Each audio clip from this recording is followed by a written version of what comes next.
Hi, it's day 67 of the Discipleship 5K, and today our scripture comes from the New Testament. It's actually from Timothy, 2 Timothy, and it's chapter 2, verse 22 to 26. And since it is kind of long, I'm not going to read it. But the idea here is that sometimes when we feel like we're good at something or we're doing something good, and we talk about it, some people might think that we're bragging about it. Some people think we might be being boastful because we've done something that we think is really exciting. They think we're bragging. They think that we are maybe a little cocky or full of ourselves. And God says, you know what? That is not the case. You are allowed to say good things about yourself. You are allowed to be proud of your accomplishments. You need to be. Sometimes the only pat on the back you're going to get is the one that you give yourself. So through this challenge, maybe you've made some big strides, and then maybe some people that you talk to about it, they're getting tired of you talking about it. But you don't need to stop saying that things are good. You need to continue to be proud of yourself and to give yourself that atta-girl or that atta-boy attitude. So today, while you are doing your yoga, I want you to think about you. Remember, this week we're really focusing on that self-care, and I want you to do two things. One, I want you to write a definition of self-love.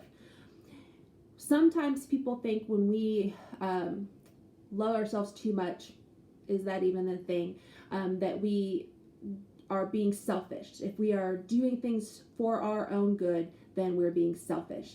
And that's not true either. I know that I've struggled with this idea that if I spend time trying to better myself, then I'm being selfish, because then I'm not giving my time to others. But I'm still giving time to others. I'm just devaluing the amount of time that I give to myself by saying that I'm being selfish.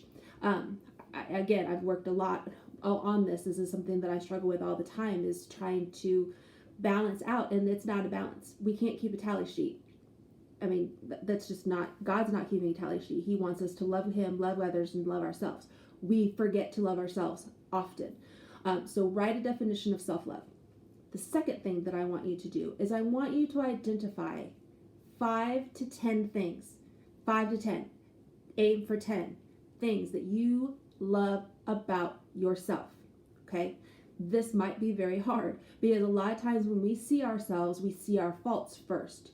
We get blinded by those negative things that we think, that we're not good enough, or we're not strong enough, or we're not smart enough, or we're not whatever. Those need to just be debunked. Okay. Kick them out. Write 5 to 10 things that you love about yourself, and truly love about yourself. Don't say, oh, well, I like this in this condition. No, we're not talking best case scenario here. We're talking, what do you love about yourself today, every day, all the time? And if you have a hard time finding 5 to 10 things, I think that we need to work on that too. We need to start looking at how we view ourselves and try to change our mindset so that we can see ourselves more the way that God sees us, as His beloved child.